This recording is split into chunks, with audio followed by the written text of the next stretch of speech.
Hey everyone, Midits here. It has been quite a while since I've spoken about one of my favorite television series, Ben 10. And it's a shame because there's so many wonderful things to be said about this show. From the designs, characters, world building, story arcs, and of course, continuity. Sorry, I can't say that with a straight face. Ben 10 has some insane continuity problems across the span of the show. If you looked at the Ben 10 wiki list of continuity errors or retcons, you'd be reading practically an entire novel. Some of these can range from insignificant things that basically anyone would forget to some bonkers alterations that completely transform what you watched before. This can mainly be attributed to the 4 series having 3 different showrunners. Classic was run by Man of Action, Alien Force and Ultimate Alien were run by Dwayne McDuffie and Glenn Murakami, and Omniverse was run by Derek J. Wyatt and Matt Youngberg. Also, might as well say it here, sorry, I'm not talking about the reboot. With these different showrunners, the show changes drastically. You could easily tell that just by looking at the design of Ben across the 3 eras. And this also leads to plot threads from previous shows being altered so that they can fit the narrative that the new writers want to tell. So, in today's video, we're going to be looking over some of these cases of inconsistencies across Ben 10's 18 seasons. Geez, 18? Anyway, I hope y'all enjoyed this video, and let's get straight into this. One retcon with story implications is how the plumbers evolve from Classic to Alien Force. Although, evolve is probably an inaccurate word because it implies a change over time,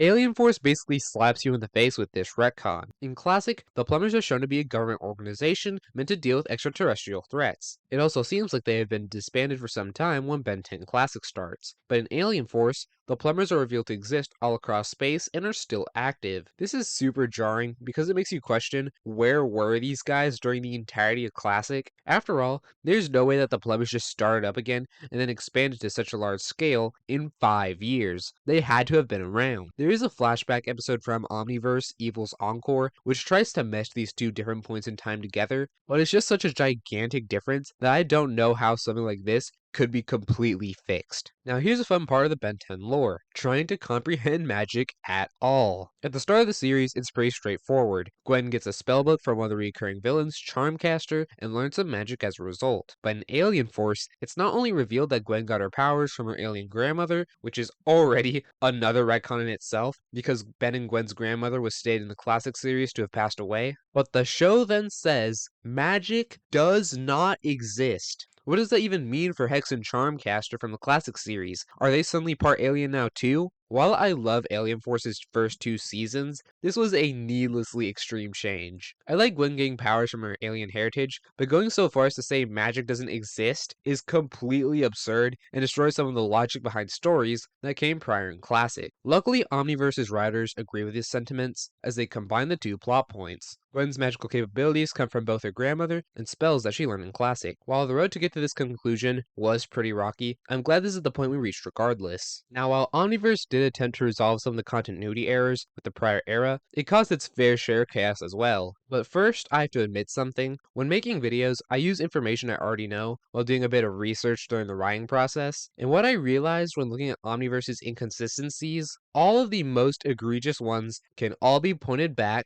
to the Rooters. The Rooters are antagonists in Omniverse that are made up of plumbers who went rogue and now want to get rid of Ben, who they perceive as a universal threat. The leader is named Cervantes, and to understand the scope of the changes this whole story arc makes, let's go back to the start of Ben 10. Ben and Rook arrive to stop Maltruant and... oh wait, too far back. Kevin's backstory is pretty unknown in Classic. We just know that he has powers and ran away from home. Later in Classic, Kevin is trapped in the Null Void by Ben. Kevin escapes and he joins Ben and Gwen in Alien Force. Here, we learn that his father was a plumber, used to work with Grandpa Max, and that Kevin's powers came from him, making Kevin part human and part Osmosian. There are also some characters we meet in Alien Force like Helen, Manny, Pierce, and Alan, who are part human and alien. In Ultimate Alien, the main villain of the first arc is Agrigor, who is of the same species as Kevin. If all these explanations feel a bit scatterbrained, don't worry, this is the part that actually makes sense. In Omniverse, we learn that the Rooters got a hold of Kevin while he was in the Null Void. We then find out that Helen, Manny, Pierce, and Alan aren't part human and alien because of their parents, but because they were regular humans who were given alien DNA via experiments. Cervantes then brainwashed them to believe that they are the children of aliens, when in reality none of them were, including Kevin. Kevin's dad, he doesn't exist. Not only was Kevin brainwashed into believing Devin Levin was real, but so was Grandpa Max, and I guess also Kevin's mom, since she mentioned him in UAF.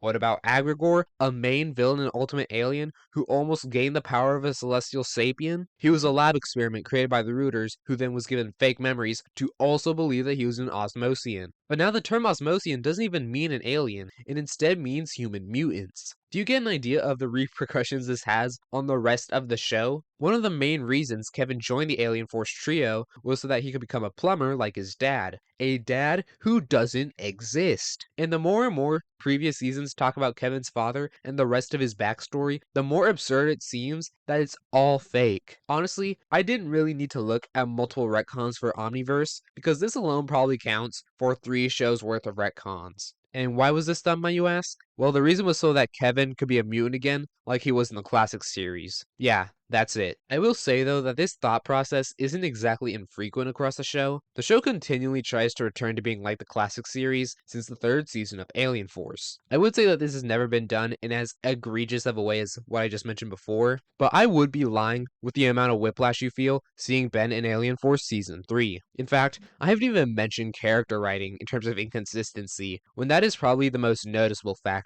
In Classic, Ben 10 is more of your standard episodic television series, where Ben doesn't really learn any lessons across the show, and it does harm Classic a bit, in my opinion, when they have Ben go through the same lessons again and again. If he isn't going to learn anything, at least give him a different lesson to forget by the time of the next episode. By Alien Force Season 1, all of the main characters are way more mature, which would feel more jarring if there wasn't a 5-year time jump. While I would have loved to see Ben's development, I'm fine with this change as long as they manage to hold on to it. Then, Season 3 happens. They start writing Ben like a 10-year-old again, which was at least a bit endearing and amusing when he was younger, but it's just annoying now. And with both Ultimate Alien and Omniverse, the inconsistency gets even more bizarre as each episode practically decides on a whim which season of Alien Force Ben's characterization is based on. And it makes no sense seeing Ben act super smart in one episode and then immature in the very next. This problem applies to quite a few other characters too, but Ben is the most obvious example since the show is about him. I mean, his name's literally the title. Now you're probably wondering why I made a video on Ben 10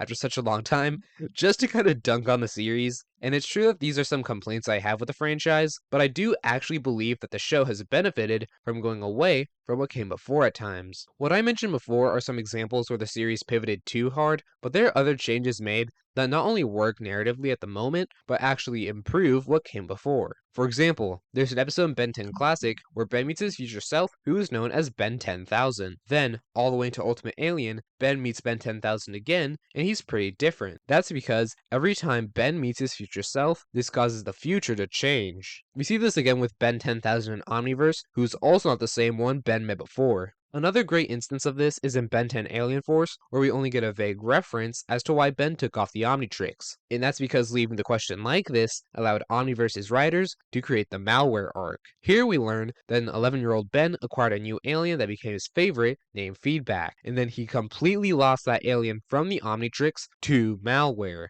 And this is why he decided to withdraw from being a hero. Probably the best case of this is in the 2-parter, And Then There Were None, as well as And Then There Was Ben. It starts with an alternate timeline version of Ben who never got the Omnitrix and gets caught in a large-scale conflict between the side of Vilgax, Eon, and evil Bens from other timelines versus Professor Paradox, Ben Prime, and other alternate universe Omnitrix wielders. Vilgax's plan is to use a weapon called the Chronosapien Time Bomb, which will wipe out all versions of Ben except the regular, No-Watch Ben from existence. The plan succeeds, and Ben Prime gives No-Watch Ben his Omnitrix at the last second. Professor Paradox then takes No-Watch Ben, or I guess, Now-Watch Ben, outside of space and time, says that the two of them have to go back to the beginning. Ben and Rook arrive to stop Maltru and, come on, again, really? To fix the alterations Vilgax has made to the timeline, they need to make sure events play out like they're supposed to. We then go back to the first episode of Ben 10, and then there were 10. They notice that the pod holding the Omnitrix is going to pass Ben, so No-Watch Ben uses Cannon Bolt and hits the pod so that it reaches Ben Prime. And now, if you go back to Ben 10's first episode, the pod containing the Omnitrix inexplicably pivots and starts flying towards Ben. There was no way the writers of the original series could have possibly envisioned this exact concept when creating that moment. It's honestly incredible to see what kinds of ideas can be made when they involve multiple people with different perspectives. Honestly, making this video just reminded me to tell you to watch this Omniverse 2-parter. It's easily a contender for the best pair of episodes the show has to offer. Even if I spoiled a good chunk of it, it's still absolutely worth it. Overall, while there have been some pretty bad retcons in Ben 10, and also some awful decisions in terms of character writing, I ultimately think that inconsistency in Ben 10 is a good thing, because I feel like Ben 10 manages to capture something that no other singular superhero series has, and that's actually feeling like a comic book. One show can feel unrecognizable to the next, and just like with superhero comics, if you don't like it, you don't have to watch it. And who knows, maybe there's a chance that there's another series out there you can watch, which will be in a style that you enjoy. While there are of course many connections to other series, and the story will be more impactful if you watch the whole thing, all 4 of these series still work as standalone shows. And I think that's a good thing so that many more people can enjoy this franchise, even if it's for entirely different reasons. You can enjoy the smaller scale, more mysterious classic series, the action-oriented DCAU-esque Alien Force and Ultimate Alien, or the fun and wacky Omniverse, and still be considered a Ben 10 fan. Before I reach the end of this video, there is one moment in the show I have to mention since I'm discussing this topic. Early on in Omniverse, the universe gets destroyed, and Ben recreates it using Alien X. I could get into a whole thing right now about how insane that is, but let's move forward. Ben then gets taken to court by the Celestial Sapiens later in the show, and is tried for using Alien X's powers to recreate the universe without authorization. Here, it's revealed the Celestial Sapiens are constantly altering the universe, with the example given being how Azimuth's voice and design has changed across the show. And with this scene, they even go out of their way to use previous pictures of Azimuth from the classic series and UAF in their original art styles. So, I guess I'm not really allowed to blame the writers for any inconsistencies in the show. A Celestial Sapien did it. I hope y'all enjoyed today's video. If you did, check out some of my other content. If you really did, subscribe so that you know when future content comes out. I recently created a Patreon, so join that if you want to help me continue making videos, while also getting benefits in return. That's going to be it for now, and I'll see you all in the next one. Take care!